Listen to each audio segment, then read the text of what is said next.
time for Vliky and 1470 was to be short-lived. In 1974, a young American researcher called Don Johanson was hard at it in the field, looking in rocks that were about the same age as 1470. I was out surveying in the morning with one of my graduate students, Tom Gray, and as we were walking back to the Land Rover, it was now noontime, and it was close to 110 degrees, and it was time to head back to camp. I happened to glance over my shoulder, and as I looked down, I spotted this piece of bone, a little piece of elbow. And as I looked up this slope, a very gradual slope, I saw, glistening in that sunlight, other pieces of bone. They had stumbled upon almost the entire skeleton of a 3-million-year-old ape-like creature. Here was a specimen that was astonishingly complete, something that really literally had never been found before. Round the campfire, they christened their new discovery. One night when we were celebrating, we were listening to a Beatles tape, and on that tape, Lucy in the Sky with Diamonds was playing, and a member of the expedition said, "Well, why don't we just call the skeleton Lucy?"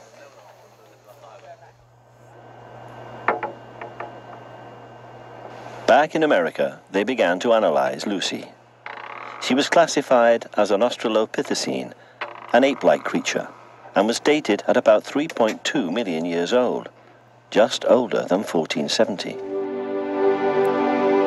But then, as they slowly put the bones together, there came proof that she really was a human ancestor.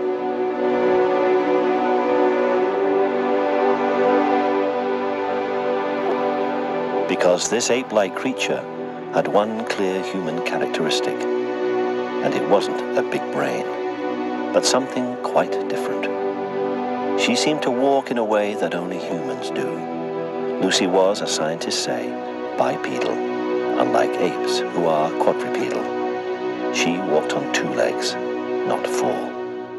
Fortunately, we had most of her pelvis preserved, which of course is a critical part in terms of how an animal locomotes.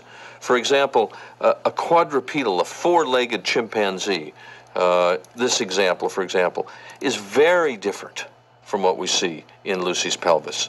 And in many respects, not identical, but in many aspects, Lucy's pelvis reminds us of our own. Here is a pelvis of a modern human walking on 2 legs, and the similarities are quite striking. No mammals, apart from humans, have ever walked on 2 legs. And there was more. They found Lucy's footprints. The fossilized Laetoli footprints were discovered in northern Tanzania in 1976. They are 3.6 million years old, almost the same age as Lucy, and were just the same size as her feet. They seem to confirm that Australopithecines like Lucy had walked on 2 legs. We're looking at the soft anatomy of early human ancestors who walked across a volcanic ash and left an impression of what their feet looked like. We see that their feet were shaped just like ours, that they walked around in a manner that was almost identical to ourselves.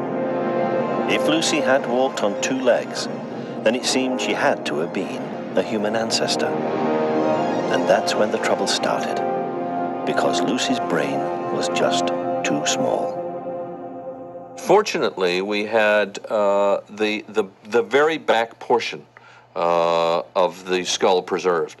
And you can tell from the curvature and the size of a brain that would have fitted in there that it was about the size of an American softball, which means about a third to a fourth the size of a modern human brain. So this was a creature with an ape-sized brain, very different from our own.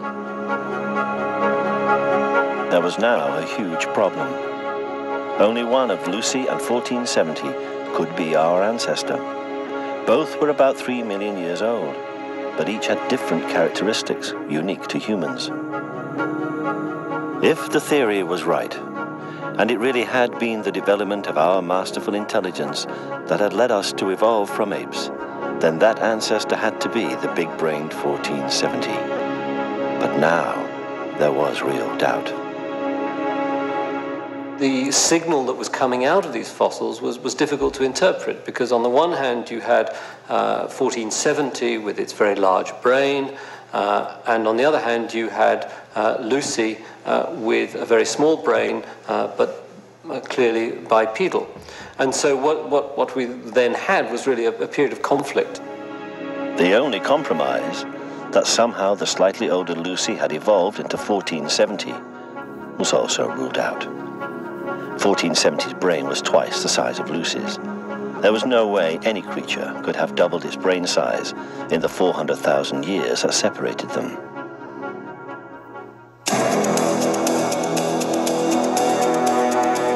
The conflict was resolved brutally. 1470 and Lucy were dated again, using radioactive dating techniques. The result would change everything. Two-legged Lucy was just over 3 million years old, but Big Brain 1470 was more than 1 million years younger, less than 2 million years old. The Leakeys had blundered.